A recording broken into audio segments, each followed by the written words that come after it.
Night hangs over the city like a wet coat, heavy with rain and neon. Patrol units glide through streets of glass and brick, their reflections stretching and breaking in puddles that look like restless eyes. In that blue and red watercolor, Officer Rachel Torres moves on foot, a steady cadence of boot soles and breath. She is new enough to carry the old belief that rules are a kind of armor and seasoned enough to know armor is not the same as safety. Her radio murmurs. Dispatch hums like a beehive. She rubs a stiff ache behind her right ear where migraines like to gather, then exhales until the ache eases back into silence. The alley at Mallory and 12th smells of wet cardboard and burnt coffee. A lone figure leans against a damp brick wall beneath a flickering sodium lamp that blinks as if remembering how to shine. He wears a field jacket gone gray at the cuffs, boots cracked at the seams, a knit cap pulled low. Rain threads his beard. Beside him, a dog with the watchful stillness of a sentry sits without growling, ears up, eyes amber and steady. "Sir." Rachel keeps her tone even, palms visible. "We can't have anyone sleeping here. Businesses open at 5. He looks at her and does not flinch. The look is not defiance. It is assessment, like reading a horizon. When he speaks, the voice is shaped by gravel and distance. "Officer," he says, and the word rests neither above nor below her, but beside her, as if they stand on the same narrow shelf. She gestures toward the street. "There's a warming center on 8th. I can call a van." He tilts his head, listening to a frequency she cannot hear. The dog shifts once, then stills. The lamp above them brightens without warning, turning the alley gold, then sputters back to its old rusted light. He looks past her shoulder. "Don't talk," he says, quiet. Urgent. Not a command, a salvation. Habit and training tell her to ask why. Pride tells her to say she's the one who gives instructions here. But something older, older than law, older than logic, moves in her chest like a key fitting a familiar lock. The ache behind her ear pulses once. She closes her mouth. She does not turn to look. In the silence that follows, the city reveals its other voice. A scuff in the dark behind the dumpster, the patient scrape of rubber on brick, the whisper of a blade being coaxed from its sheath. The dog rises but does not bark. The man's eyes change from tide to stone. "Step left," he says, the words barely leaving his lips. Rachel steps left on instinct, and something flash-fast passes through the space her body had just owned. The glint of a knife, the ghost of a hand. She pivots, draws, voice emerging sharp. "Police! Hands where I can see them now." The shape behind the dumpster bolts. The man beside her moves with a speed that has nothing to do with age. He does not chase, he cuts off angles. He uses the alley's geometry like an old friend and drives the attacker toward the open mouth of the street. Rachel's radio spits static. Her heart beats time to an old cadence she does not remember learning. She sprints, catching the runner at the alley's lip. A clatter, metal hitting pavement, and then hands up, palms out, breath fogging in the cold spill of streetlight. Backup arrives not like thunder but like certainty. A partner unit cuffs the suspect, logs the weapon. A knife with tape around a handle. The attacker spits and says something about bad luck and nosy cops. Rachel's hands shake only after it is done. The man in the field jacket has already returned to the wall. The dog sits again, watchful. A single drop hanging from its whisker like a pearl that refuses to fall. Rachel looks at the veteran. She knows he is a veteran the way she knows rain will steam off asphalt when the sun returns. "Sir," she says, and gratitude fills the words 4 letters. "You just..." She wants to say saved my life, but the words feel too bright and fragile to expose to the night. He taps 2 fingers against his temple, not mocking her, only marking the source of his caution. "Sound travels wrong in alleys," he says.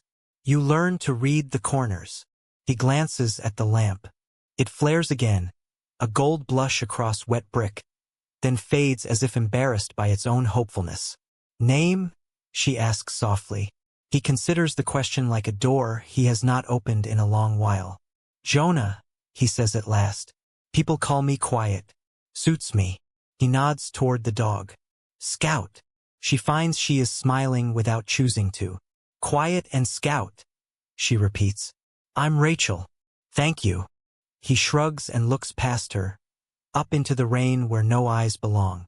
For a moment, in the hush between siren bursts, she hears something like a distant hum. A line of music with no instrument, the kind of melody a soldier carries back from silence. A lullaby for the living. It brushes the edge of her awareness like the wing of a moth. Then it is gone. Don't talk, he says again, not to her this time, but to the night itself, as if he is reminding it of a pact. Listen. The lamp gives one last steady glow, and in that soft, improbable light, the alley looks less like a wound and more like a place where a miracle could consider happening. She leaves a shelter card with him, though she knows he won't take the van. She does not insist. Armor is not the same as safety. Safety is not the same as home. As she steps back onto Mallory Street, the rain thins to a silver thread, and a warm wind curls around her ear like a whispered promise. Later, when the migraine would have come, it does not. Behind her, quiet strokes Scout's head and lifts his eyes to the rain. The hum returns, a line and then a second line crossing it, the kind of music that only people who have learned to be silent can hear. Somewhere in the city, a newborn takes its first untroubled breath. Somewhere else, a tired nurse looks up and smiles for no reason at all. Small, wide ripples spreading outward from a moment no one will ever mark on a map. The night exhales, and the story begins. 5 to 10 o'clock, the moral crossroads, protocol and pulse. Morning stains the city a thin gold that never quite reaches the alleyways. Rachel sits at her desk while the precinct wakes around her. There is stale coffee, paperwork that multiplies when no one's looking, and jokes tossed like life preservers. Captain Mendoza stops near her cubicle wall, reading the incident report over her shoulder. His tie is loose enough to indicate trust and tight enough to insist on discipline. You deviated from protocol, he says without malice. You stepped into a blind alley without backup.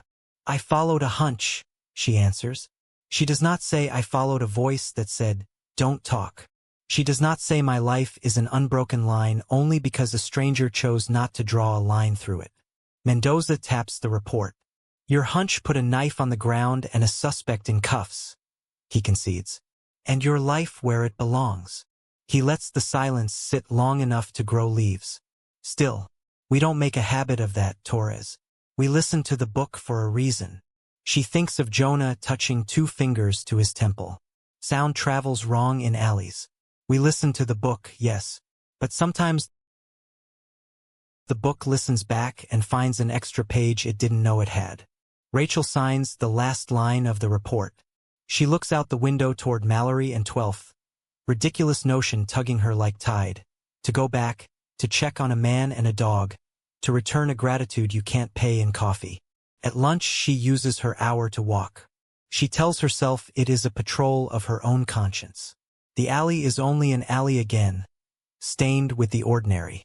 The shelter card remains tucked where she'd left it, moving with the breath of the breeze. A pigeon pecks near the dumpster. A child's lost mitten waits on the curb like a small, patient hand learning to be brave. She finds him 2 blocks away on a bench facing a church whose stained glass gathers weak winter light and trying its best to keep it. He has a plastic cup of soup, steam rising in thin, stubborn lines. Scout lies under the bench, head between paws, eyes tracking everything and nothing. You eat, Rachel asks, and Jonah smiles as if she'd asked whether he knows how to breathe. Some days the city cooks, he says, breaking the bread in half and passing it to her without ceremony. Some days it forgets. The church doors open. An elderly janitor drags a bag of trash toward the curb. Inside, someone plays a piano not well but tenderly, slow chords that fall like careful footsteps. Rachel realizes the hum she heard last night has neighbors. Notes, not words. The sound settles somewhere beneath her ribs. Why don't talk? She asks, not looking at him when she asks. Not out of coyness but respect for the fact that some questions prefer to be directed at the horizon. Words echo, he answers after a while. Echoes tell secrets. Some secrets aren't meant for the ones who make them. He tears another bit of bread. In Fallujah, we learn to tell the difference between a man coughing and a man making a cough sound to cover a footstep. Between a lullaby and a signal. People think silence is empty, officer. It's crowded. Rachel nods. The city's silence is crowded too, with unfiled miracles and unmeasured grief. You said Scout's name like it's more than a dog. Jonah chuckles. He is more than a dog. He's the part of me that never sleeps when I want to. He hears the world when I argue with it. She wants to say you saved me, but instead she says, I've got coffee in the cruiser. She does not add that she has started carrying extra, that she has become the kind of person who notices what a stranger's hands do with a cup, the set of them, the warmth of them, the way a man who has stood too long without a home receives heat like a sacrament. They drink, and the piano inside the church finds a melody that might be an old hymn remembering how to be sung. When she leaves, Rachel slides a business card into the book on Jonah's lap. Its cover torn, its title lost. If you ever need. He lifts the card, weighs it like a coin. Officer, he says. And the word contains both gratitude and refusal in the same breath. The needing isn't the problem. His eyes meet hers. It's believing you're allowed to ask. On her way back, a breeze rises from nothing, carries the smell of hot bread from a bakery 2 streets over, and deposits it at her feet like an apology she didn't know she needed. A migraine stirs behind her ear, then, without reason, does not arrive. She does not tell anyone. That night, she wakes at 2:17 with the world too bright in her skull. The old ache tries to sing its thin, high song. She reaches for the glass of water by her bed and hears, not in the room but near the room, that same low hum. No radio, no white noise machine, only a line of music so distant it's almost the idea of music. It lulls her toward sleep like a promise made in another language that somehow she understands. When morning comes, she has slept without breaking. On Mallory Street, Jonah rises with the sun's first, hesitant courage and feeds Scout half a roll. He hums without choosing to. The lamp above the church door glows despite being turned off. Inside, the piano sits silent but warm, as if someone had covered it with a hand and blessed it. Days lace themselves together, some slick with rain, some bright as if familiar with forgiveness. Rachel's patrol takes her past the church bench and the soup line more often than coincidence admits. She learns without asking that Jonah eats faster on Wednesdays, donut donations, and slower on Sundays. The pianist plays longer.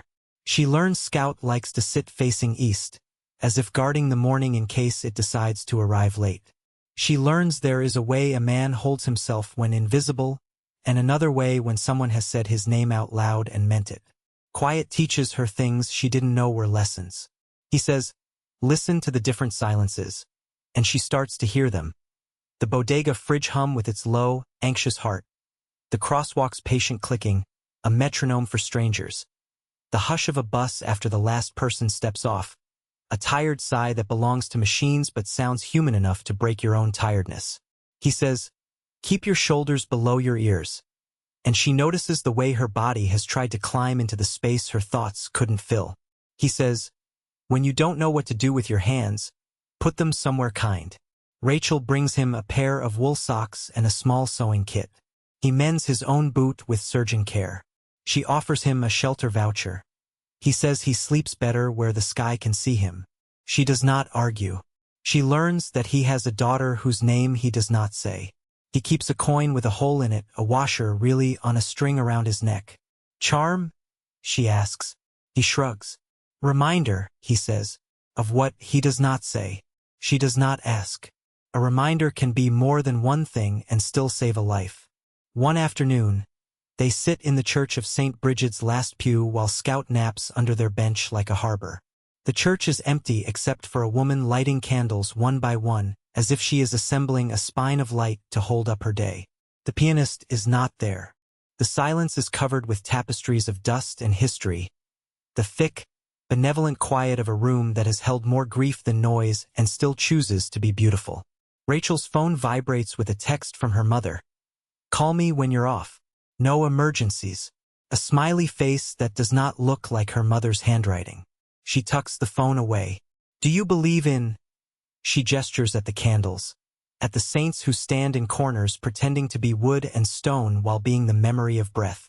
I believe in what happens when someone sings to someone else, Jonah says. I believe in water turning to soup when there is a hand to stir it and a second bowl to share it in. I believe in the way Scout knows to wake me when the old terrors try to pull me under. He turns his head toward the windows, where the light attempts a stained glass courage. Miracles are shy. They like to be near people who don't make too much noise about themselves. And faith? She asks. The word rustles like a paper bag. He smiles without showing his teeth. Faith, he says, is what you have when you don't know which way is forward but your feet move there anyway. Sometimes it's a prayer. Sometimes it's a promise. Sometimes it's a person. She thinks of the voice in the night that soothed the ache behind her ear. She thinks of the alley lamp glowing when it had no power to. She thinks of a field jacket still carrying the shape of a man who used to run toward fire because someone had to. Sometimes it's a person, she repeats, and her voice reveals more than she plans for it to. A child enters the church with a woman who might be her grandmother. The child runs a finger over the cool surface of the baptismal font and laughs at her own reflection in the water, then touches the water to her forehead as if she remembers a ritual learned when she was too small to choose it. The laugh folds itself into the nave like a bright bird choosing a branch. Jonah closes his eyes for a breath. The dog under the pew thumps his tail once, then sleeps again like a guard who trusts the walls for a little while. Later, walking back toward Mallory Street, Jonah stops at a narrow park wedged between two stubborn buildings. Someone has planted daffodils inexplicably early. Their heads tremble with the cold and the effort of being brave out of season. He touches one with a fingertip as though greeting an old friend who keeps arriving too soon. He hums. It is not any hymn she knows. It is a soldier's lullaby that never got itself written on paper, passed from mouth to mouth in tents and on curbs and in waiting rooms with broken clocks.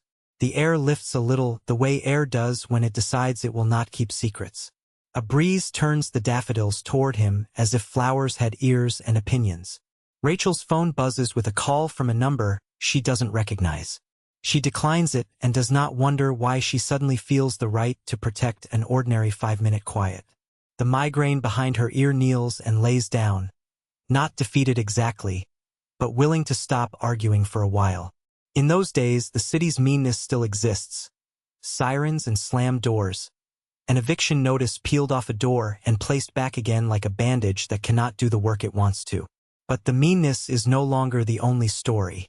Tiny mercies keep arriving under it, like grass blades pushing through asphalt. A barista writes, "Have a decent day," on a to-go cup and means it. A bus driver waits an extra 12 seconds for a man with a cane who is practicing forgiveness by walking slowly. A 911 call about a disturbance ends in two people sharing a sack of oranges in a lobby with terrible lighting. And the lamp at Mallory and 12th, the one that flickers and blushes and remembers how to shine, begins to behave in a way that could be called a malfunction if you are the kind of person who does not believe in the world being generous. It glows steady when Quiet and Scout take their place beneath it. It flares when Rachel steps into the alley and dims when she leaves, like a heartbeat learning someone's footsteps. Stop humanizing a light bulb, she tells herself. But when she believes no one is watching, she touches the pole with 2 fingers and murmurs, "Thank you," and feels ridiculous and oddly brave. Days lace themselves together, some slick with rain, some bright as if familiar with forgiveness. Rachel's patrol takes her past the church bench and the soup line more often than coincidence admits. She learns without asking that Jonah eats faster on Wednesdays, donut donations, and slower on Sundays. The pianist plays longer.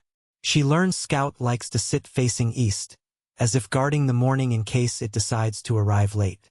She learns there is a way a man holds himself when invisible, and another way when someone has said his name out loud and meant it. Quiet teaches her things she didn't know were lessons. He says, "Listen to the different silences," and she starts to hear them. The bodega fridge hum with its low, anxious heart. The crosswalk's patient clicking, a metronome for strangers. The hush of a bus after the last person steps off, a tired sigh that belongs to machines but sounds human enough to break your own tiredness. He says, Keep your shoulders below your ears. And she notices the way her body has tried to climb into the space her thoughts couldn't fill.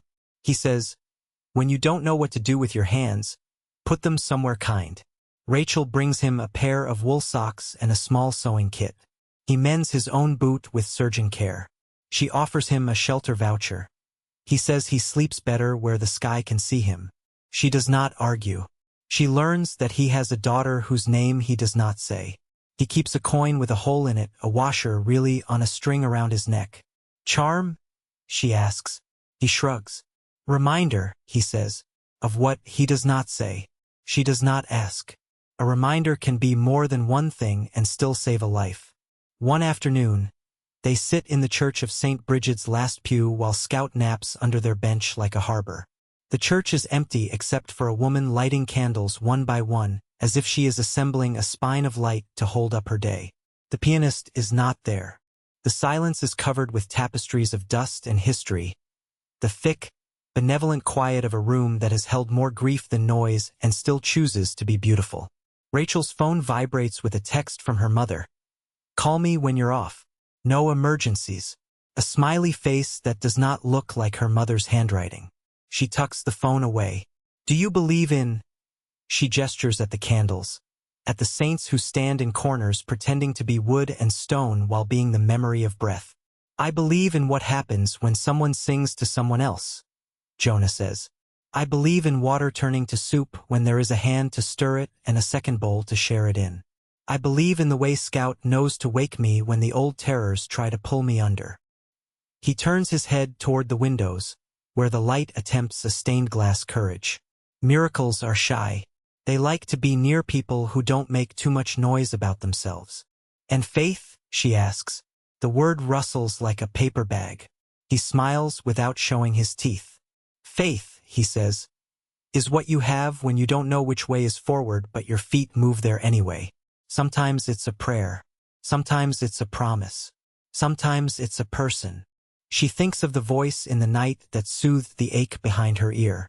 She thinks of the alley lamp glowing when it had no power to. She thinks of a field jacket still carrying the shape of a man who used to run toward fire because someone had to. Sometimes it's a person, she repeats, and her voice reveals more than she plans for it to. A child enters the church with a woman who might be her grandmother.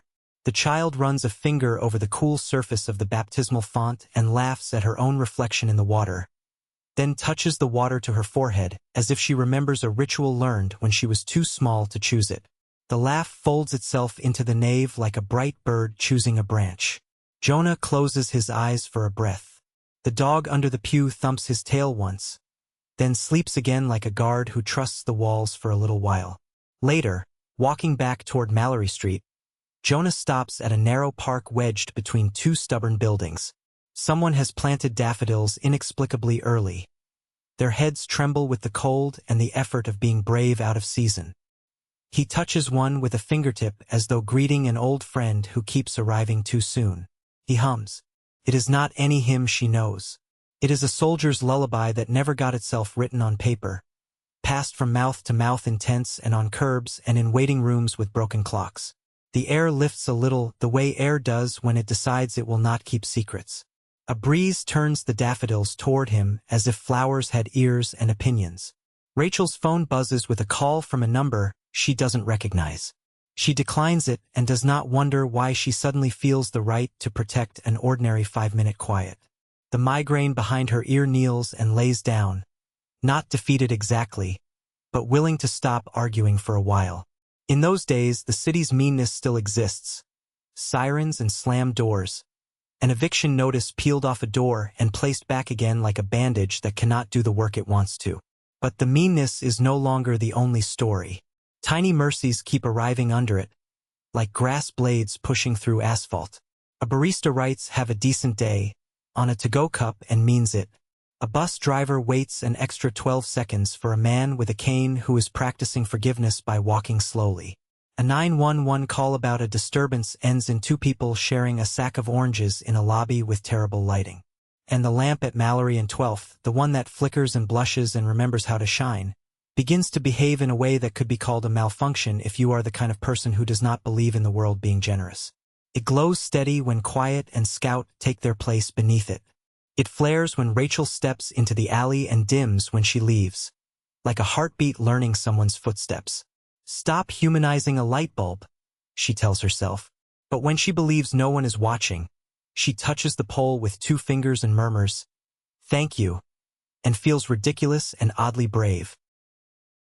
On a Thursday with clouds like unmade beds, Rachel answers a call that would have been routine if life had not decided to be brave that day. A woman has locked herself inside a laundromat bathroom, crying and unwilling to leave. The owner, impatient and kind in equal measure, wrings his hands and folds towels with unnecessary intensity. "Ma'am, I'm Rachel," she says through the door. "I'm not here to drag you out. I'm here to stand outside the door until you're ready." A long silence. Then, "I can't breathe." It is not a figure of speech. It is a diagnosis. Rachel leans her forehead against cool painted metal. "Then let me breathe with you," she says. "In 4, out 6. Pretend we're counting church bells." The woman tries again. Breath is a ladder with missing rungs some days. Rachel feels the ache behind her ear begin to bloom. The old migraine rehearsing lines it always uses when fear is in the room. She closes her eyes and listens for the hum. Ridiculous as that might be, foolish as prayer. The laundromat door's chime rings once and then again. She does not turn. "Don't talk," a voice says, not a command, a salvation. The words arrive the way certain birds do. Not rare, exactly, but blessed by showing up when you are certain nothing could. Quiet stands beside the soap vending machine with Scout at heel. He must have seen the cruiser, or perhaps the day told him where to go. He nods at Rachel as if they've agreed on a plan with no words. He begins to hum. The soldier's lullaby is soft, shaped by rooms that don't like noise. It is not designed to impress anyone. It is designed to hold a human body until it remembers it belongs to itself. The laundromat's fluorescent lights flicker in sympathy, then settle. The hum threads under the locked bathroom door. The woman inside stops crying in hiccups and starts crying like rain that knows where to fall. The lullaby changes without telling anyone it is changing. It borrows a note from the washing machine's cyclical whir and a chord from the dryer's faint rattle. It borrows the note from Rachel's breath, the in 4, the out 6, and loops it back so that breathing becomes music and music becomes permission. Rachel's migraine does not arrive. The old ache looks at the lullaby, shrugs, and goes out for a walk instead. "Can I come out?" the woman asks after a while, embarrassed by her own tenderness. "If you want," Rachel says. "We can sit on the curb like teenagers and be alive. There's no rule against it." The door opens. A small, exhausted face emerges. Quiet looks away to give the moment privacy. Scout steps forward and leans into the woman's shin with the shameless sympathy of creatures who do not pretend their hearts are complicated. The woman laughs a little, which is the sound a lock makes when it has decided to stop being a lock. The owner brings water. Rachel thanks him like it's a miracle. Perhaps it is. Quiet stops humming because he does not need to keep playing a song the room has already learned. He meets Rachel's eyes and nods once, the kind of nod that soldiers and nurses and parents give one another in passing. An economy of yes that honors the fact that not everything needs to be said out loud to be true. As they step back into the wet winter light, a gust of wind laces the chime above the laundromat door into a melody that should be impossible for a piece of cheap metal. It is not pretty exactly, but it is exactly itself, and that makes it beautiful. "Thank you," Rachel says, and the gratitude is a heavy coin that feels good in the palm before you pass it forward. "Don't thank me for listening to the world," Quiet answers. "It gets offended if you make it special." That night, sleep comes for Rachel like a friend who knows where the spare key is hidden. The ache stays away, perhaps busy with someone else who needs a lesson she has already learned. On a different street, a different lamp glows when a different pair of people pause beneath it. A boy and his grandmother waiting for a bus that is late but coming. A lullaby rides the bus's engine. Neither of them notices and both of them do. It is sufficient. Rachel dreams that she is walking at dawn along the East River. The water is glass. She holds a coin with a hole in it and looks through it at the sun. The sun winks like someone who knows a joke you haven't heard yet. When she wakes, she finds a washer on her nightstand. Scuffed, common, miraculous because she does not own a washer like that. On the string it hangs from is a knot tied by someone who knows how to make knots that do not come undone. She touches it and feels, for half a second, a memory that is not hers. The weight of a child's hand inside hers as they cross a street nowhere near the city. A heat that lingers after small fingers let go. The feeling vanishes with the dream, leaving behind a warm indentation, like a bench after someone stood up. She does not tell anyone. She does not return the washer to Jonah because she is not certain it is his. She wears it under her uniform, next to her collarbone, and believes without evidence that it learned her heartbeat overnight and will keep it secret. The next day, Mallory in 12th welcomes them back with a kind of weather the news calls unseasonable, which is another word for the world briefly chose to be kind in a way that confused forecasters. Quiet and Scout have a place beneath the lamp now that looks like it remembers them. The scuffed corner where Scout's paws have worried at the grit, the neat stack of folded cardboard, the book with no title and the word thanks carved into its first page with a key. When Rachel approaches, the lamp brightens, the way a face does when relief arrives in the form of a person. Torres, he says.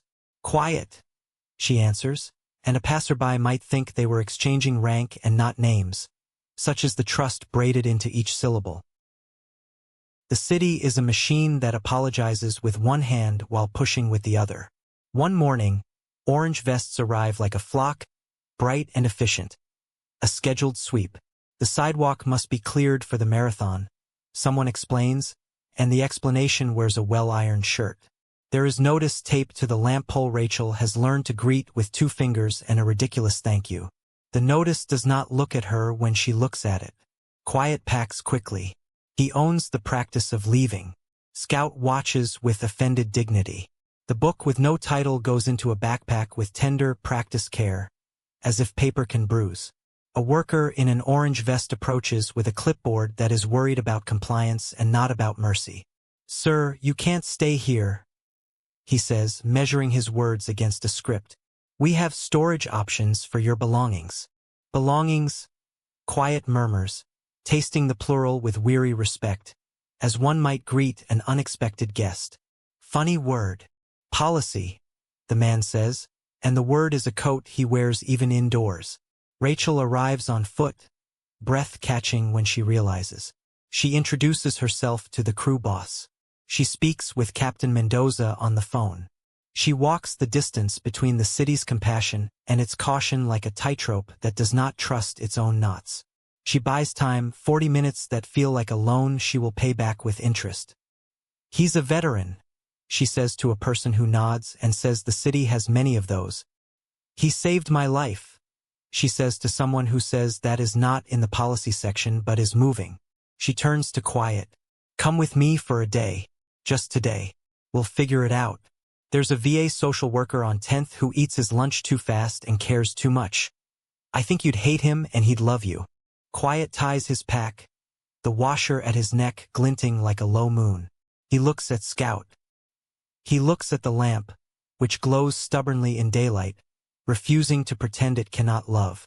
He looks at Rachel, and the look is not a plea or a surrender. It is a decision. Okay, he says, as if the word were a town they agree to visit but not live in. Today, they walk. The city is full of people who mind their business, which is sometimes good and sometimes a sadness.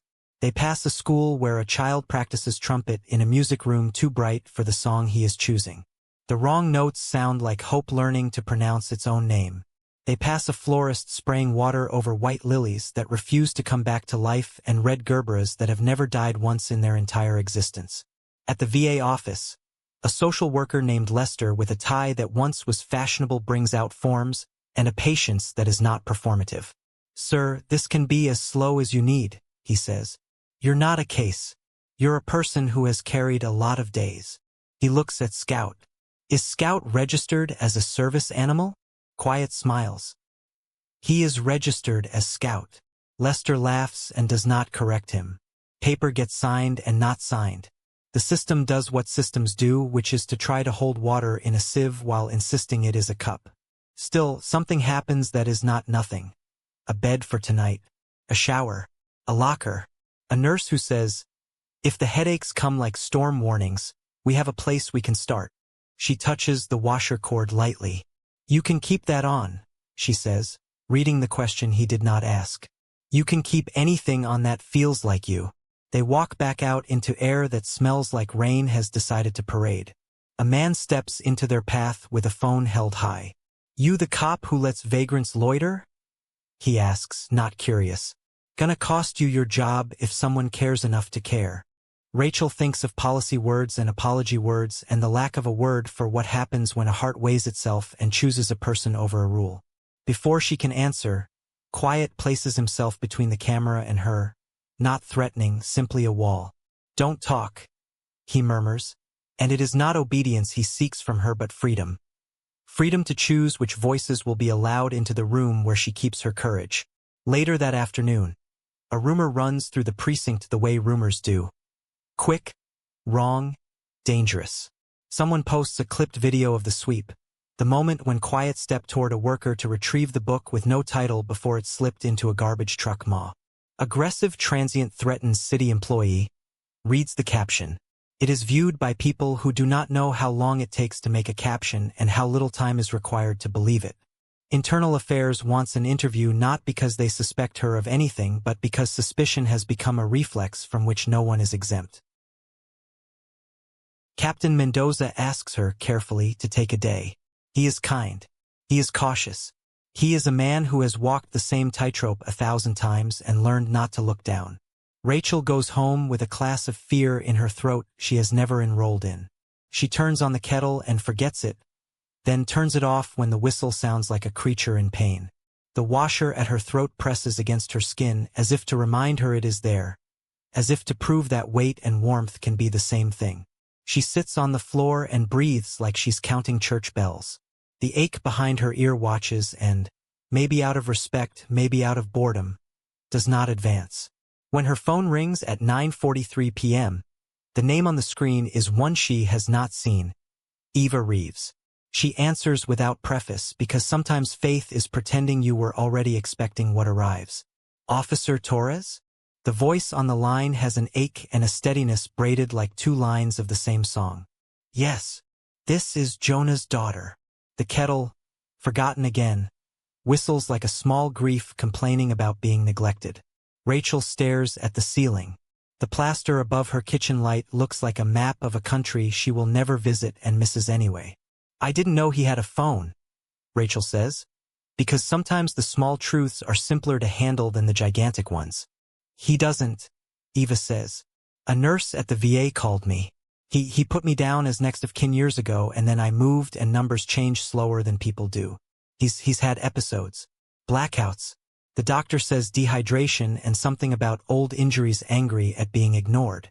He wouldn't stay the night in the cot even though they found him a space. He left. The nurse thinks he went back to the church. St. Bridget's," Rachel says, standing before she knows she is leaving. "I'll find him. Please," Eva says, and the word travels the phone line like a child in a hallway, brave and frightened. Tell him home isn't a place we pass. It's a person we keep. He taught me that when I was 9. He probably forgot he taught anyone anything. He forgets the good things he does. In the empty night, the lamp at Mallory and 12th glows steady as a star that decided not to be lonely. Scout lies curled, head on paws, eyes open, holding vigil like a stone that learned to breathe. Jonah is not there. Rachel walks into the church where darkness has its own light. She does not say his name, not at first. She listens the way he taught her, the way the city tries to teach all its children who are stubborn. Silence answers, which is to say the silence begins to tell the truth. From somewhere deep, a sacristy, a stairwell to a basement used for what basements always get used for, extra chairs, old grief, comes the sound of breath that forgot how to be even. Rachel moves toward it, not running, not tiptoeing, each step an argument against panic. She finds him seated on the floor in a corner where a draft keeps deciding whether it will be noticed. "Quiet," she says softly, kneeling. Jonah. He looks at her. The eyes that read horizons are clouded with a storm that hasn't found a shore. He tries to stand, his body votes no. He tips, and she catches him with both arms, surprised only by the fact that she is not surprised to be allowed. Scout noses her hand, then licks Jonah's wrist like someone signing a document with the only ink they possess. Don't talk, Jonah whispers, and this time it is not advice. It is a joke. He smiles like a man who knows he is allowed to ask for help and still feels the miracle in the asking. Rachel hums because some rooms do not require words. She hums the lullaby she has never learned. The melody shows up like a friend of a friend and says its own name as if it were reminding her she knew it before. She hums and the air changes. The candles in the nave flicker not because of breeze but because candles are vain and like to dance when any music enters a room. The ache behind Rachel's ear steps backward and bows. For a moment, the church fills with something not listed in inventories. A quiet that holds, that cradles, that says yes without conditions. The stitches of the city pull a little tighter. Somewhere a laundromat chime decides to be a bell again. Somewhere a man holding a phone to film a fight decides to put the phone down and help a person stand up. Come on, she says. We're going for soup. And then we're going to call your daughter. He nods, and the nod is a child on a swing choosing to trust gravity after a long time convincing himself it was the enemy. They rise together, and the church, which has seen smaller and larger resurrections, does not clap or make a sound. It simply holds the door open like any decent home would. The world, the one that likes to live on screens, has not had enough of its rumor yet. The clipped video is shared with captions that move like flies. Cop's homeless friend threatens public workers. One says, and earns 1,000 little hearts from people who think hearts are what you press when you spend yours cheaply. Someone sends it to Captain Mendoza, who rubs his eyes like a man trying to keep sand out of his patience. Internal Affairs schedules a formal chat. Tomorrow at 10, the kind of 10 that arrives wearing a suit ironed with old steam. Rachel spends the night sitting in a chair beside Jonah's cot at a church shelter that opened 3 extra beds because the pianist insisted compassion should dictate capacity. Scout sleeps with his chin on Rachel's boot, accepting this as a promotion he did not seek. Jonah rouses once, twice, a ghost's hand passing his face as if to check whether he is the right person. Home isn't a place we pass, it's a person we keep, she tells him when his eyes find her. Eva says hi. He closes his eyes. A single tear slides out like someone late to a parade and sprinting to catch up. Did I teach anyone that? He asks the ceiling. You taught someone, Rachel says. You taught me too. And we've only known each other a handful of days that feel like old letters we forgot to send. Morning comes with coffee so strong it takes its job too seriously, and with Captain Mendoza at the shelter door, not to scold, not to retrieve, but to stand there long enough for Rachel to know he is the kind of man who appears where the problem is in order to reduce the number of people who have to face it alone. IA at 10, he reminds. He looks at Jonah, then at Scout, then at a patch of sunlight on the floor that seems to admire the dog more than physics. You do what's right, he says quietly. Make sure you'll recognize yourself in the mirror when this is done. He puts a hand on her shoulder, a weight, a vote. That's the job. At 9:43, Eva stands at the church door, breathless from running and from the kind of hope that cannot walk. She is in scrubs with a name tag that says nurse like a knighthood. She is 30, perhaps, and carries her father's eyes like an inheritance she is not ready to spend. Hi, she says to Rachel, and then she cannot continue because the person she has come to see is right there, and her body starts to do the math on how long it's been since it got to hold this person, and tears ruin mathematics the way rain ruins chalk drawings, which is to say beautifully because other things can be drawn on wet pavement too. Jonah stands slowly. The washer at his throat shines. He reaches for her and stops, hands midair, the universal posture of the uncertain. Eva closes the distance and puts her father's hands on her own face like 2 benedictions. Don't talk, she whispers through a laugh. And now the words are a family joke traveling a new path. Just be here. They sit. They hold a silence together that is not empty. Rachel steps back, then farther back until she is outside the circle, The way you leave a room when two people have decided it is country enough to be just theirs. At 10, she will sit across from IA in a neutral room with a table that has seen confessors and liars and people whose favorite color is duty. She will be asked whether she compromised her objectivity, whether she allowed a personal relationship to cloud professional judgment. She will say the only thing that matters. My judgment is that he is a person. My job is people. She will feel fear and answer it with the wash of something she thought belonged to other people. Faith. Faith is not a spreadsheet. It is a step into a hallway where the light sensor is broken and you proceed anyway because you remember the floor plan from when you were a child and the house never changed even if you did. She looks at Jonah and Eva and Scout.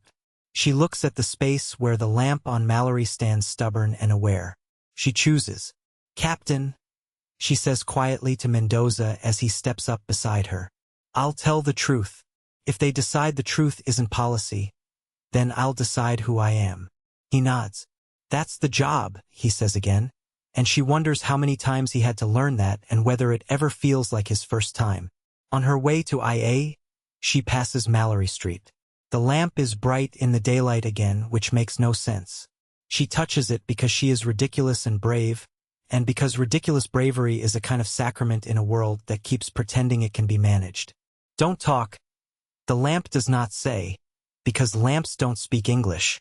But a breeze puts a leaf against her wrist, and for an instant it feels like someone took her pulse and said, "You're still here. Good." She enters the building where questions are kept. She sits. She breathes. She keeps her shoulders below her ears. She answers what is asked without losing the music that moved the laundromat air or the piano that warmed without being touched or the washer that arrived at her nightstand as if knots could be tied by the wind. When they ask whether she would make the same choices again, she says, yes. When they ask why, she says, because love made a home out of people in that alley and my job is to stand where homes try to exist. The room is quiet, crowded quiet, the kind that respects itself. By afternoon, the rumor online meets its antidote. A different video appears from the laundromat, captured by the owner who likes towels folded and kindness folded more.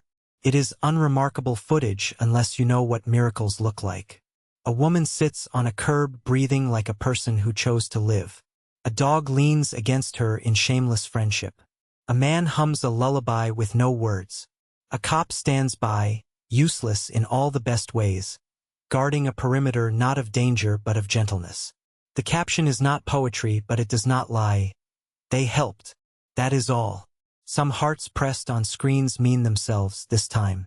People who live nearby remember the old rule. Before you post a video, you can also just tell someone at dinner you saw something and it made you kinder for 5 minutes. That too is a network. Captain Mendoza reads the room at IA. He knows when a tide turns. He knows when to stop paddling and let the boat remember who it belongs to. He clears his throat in a way that says, enough. The questions end not because there are no more but because the answers have already elbowed their way into the air and unpacked. Outside, under a sky that has decided to try blue again, Rachel walks fast, not because she is chased, but because relief makes the legs ambitious. She heads for St. Bridget's with the certainty of someone who knows where her own story is storing its next chapter. In the nave, Eva sits with her father and a nurse who has followed her from the hospital. A woman with hands like little boats that never capsize. Jonah looks older and brand new. The washer at his neck gleams. The pianist has returned and plays the kind of simple progression you teach a child so they can feel like music belongs to them too. Scout naps with his back to the aisle in a posture that says, nothing bad is allowed to happen behind us while I'm busy. Officer Torres, Eva says, standing. Rachel, Rachel, he repeats, testing the name on his tongue like a country he might be allowed to visit. He reaches for her hand. Home is a person, he says, and the miracle is not that he remembers the phrase he taught his daughter. The miracle is that he believes it, and looks at her as if she might be one of those people. She does not cry, because sometimes holding tears is a better way of watering the ground than spilling them. She squeezes his hand but does not answer, because not everything needs to be said to be true. A man in a suit enters the church with an expression that suggests he left his belief in beauty inside another building. He is a city attorney sent to discuss the sweep and liability and words like injunction and precedent. He clears his throat in a way that makes the pianist miss a chord. The nurse lifts her chin not in defiance but in quality. "Not here," Rachel says with a calm that is not rehearsed. "This room holds different cases." The man looks at Jonah, then at the nurse, then at the pianist who keeps playing the simple progression as if it were a wall that does not invite siege. He shifts tactics the way we all do when we remember we used to be children. "Another time," he says. "I apologize for barging into this." He gestures at the air, and the air forgives him because it has seen worse. Rachel sits. Eva takes a breath that looks like it was plucked from the throat of a hummingbird. Fast, bright, improbable. "Dad," she says, "there's a clinical trial for TBI-related headaches and blackouts. I can push to get you screened. It's not a miracle. It's just a better boat."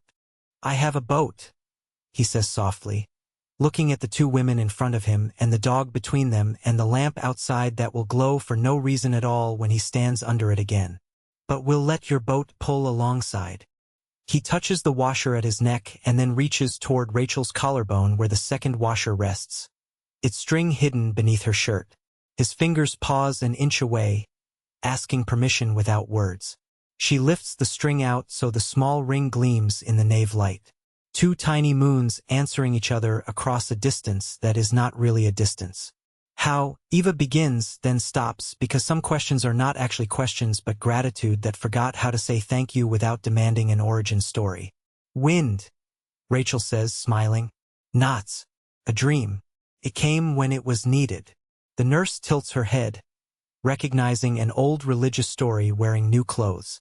"God leaves bread crumbs," she mutters, not as theology but as housekeeping. "Then we follow them," quiet answers. He stands. The room tilts, then rights itself. Scout bumps his knee with exactly enough insistence to keep him from pretending he is invincible. They walk together, for humans one dog, out into a day that promised nothing and has delivered more than enough. At Mallory and 12th, the lamp burns bright. A small crowd has gathered not because crowds love hope, but because news drifted. Something wrong was maybe righted here. An orange vest worker from the sweep stands near the lamp with his clipboard, eyes soft in a face that has done too much apologizing lately. "I came back," he says to Jonah. "You left this." He holds out the book with no title. It had not been lost after all. It had found its way to someone who knew its weight. "Thank you," Jonah says, receiving the book the way one receives a newborn. With reverence, with fear, with delight at how much is somehow already inside. The worker shuffles, embarrassed by his own decency. "Policy didn't cover it," he says, half joking.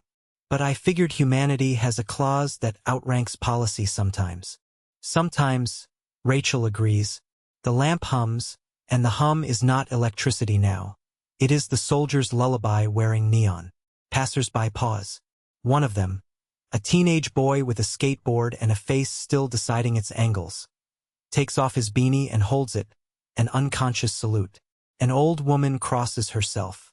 A man who last prayed at age 9 looks at the lamp and thinks, "Fine, I'll try again." Eva places her arm through her father's. "Let's go home," she says, and by home she means the small apartment with plants that have conversations at night and a couch that tries to be gentle. And also she means herself. "Don't talk," Jonah whispers to the lamp, to the sky, to the part of him that thinks he does not deserve this. "Just listen." The lamp listens, and the city nods, and the air learns the melody and hums it down alleys that will soon need it. Weeks become a braid. IA's inquiry folds itself into a file that will eventually be shelved under the sad category of, "We wondered whether goodness had broken a rule." It had not. Captain Mendoza finds Rachel in the briefing room one morning and says, "You did fine." The way an older brother would if he had learned to pretend he is not one. Eva helps her father through screening. The clinical trial does not promise miracles. It promises effort. That is enough. Quiet shows up to appointments on time and does not leave without speaking to the nurse about her son, who is learning trumpet. He tells her the wrong notes are not a problem. They are maps.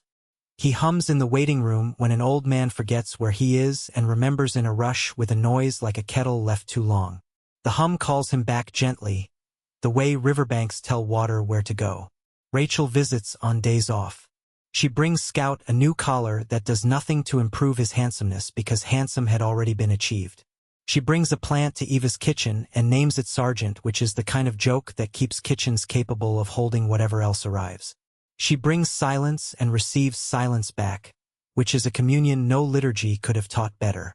One Sunday morning the four of them return to St. Bridget's because the pianist has learned a new song and insists the room learn it too. Light through stained glass writes letters on their faces in colors the world rarely bothers with outside of children's drawings.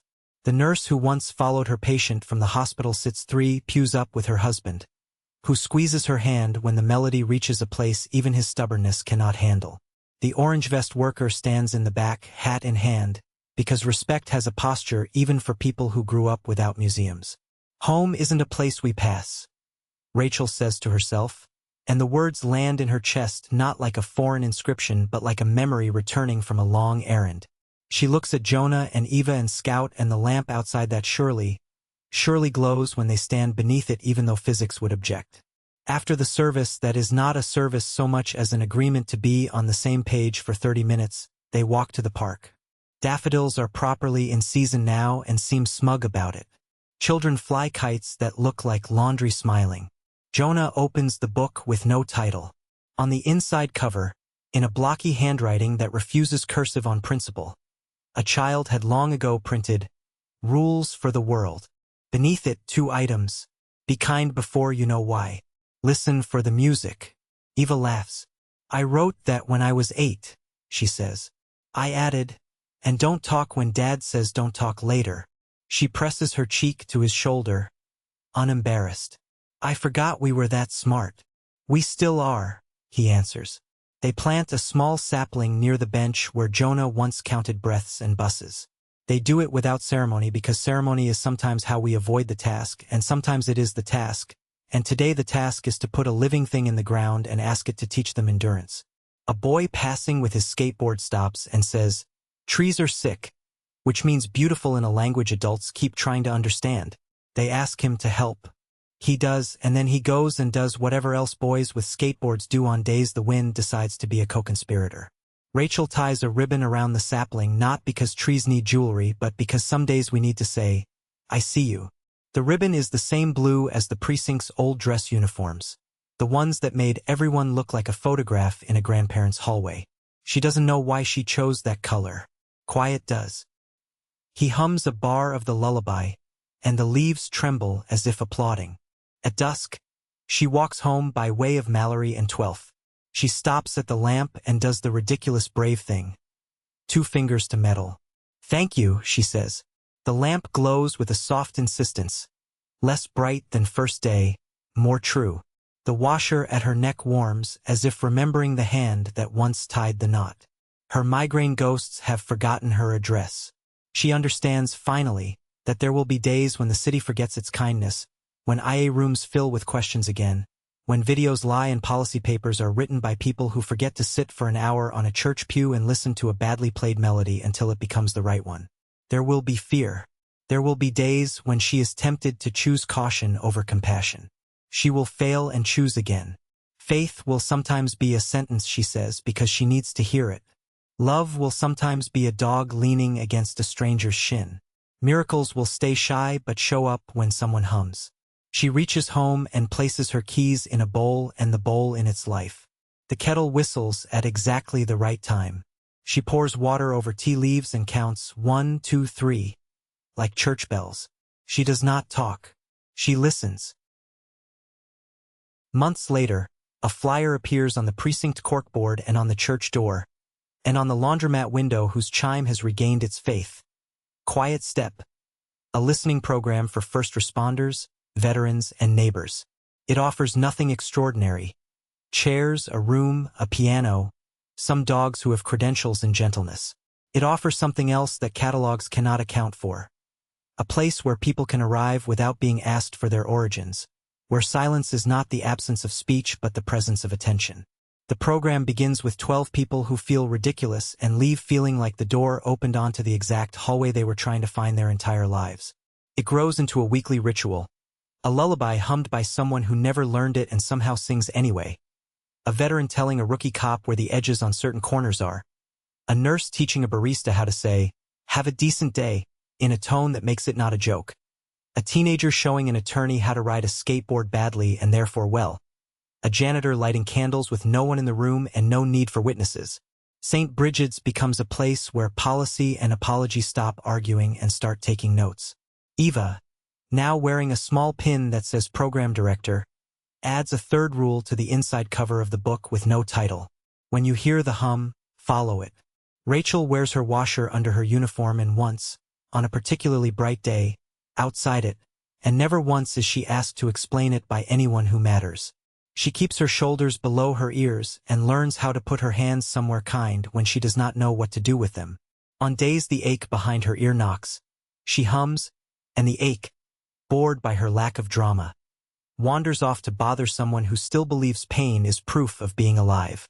Quiet stands beneath the lamp at Mallory and 12th and opens the book to a blank page. He writes, in block letters that still refuse cursive, "Home, Rachel." He closes the book because some entries are not for public display but for the day you forget, so that when you open the book the evidence will still be there. Scout sleeps like a saint who chose fur. The lamp hums like any decent chapel. The city learns to apologize with both hands and, on good days, with neither, because it has learned not to wound before it arrives. On a Tuesday, the laundromat owner hangs a new sign above the washers. Listening hours. Always. The chime sings approval. A woman pauses at the door, hand on the handle, then steps inside and breathes like she is already halfway saved.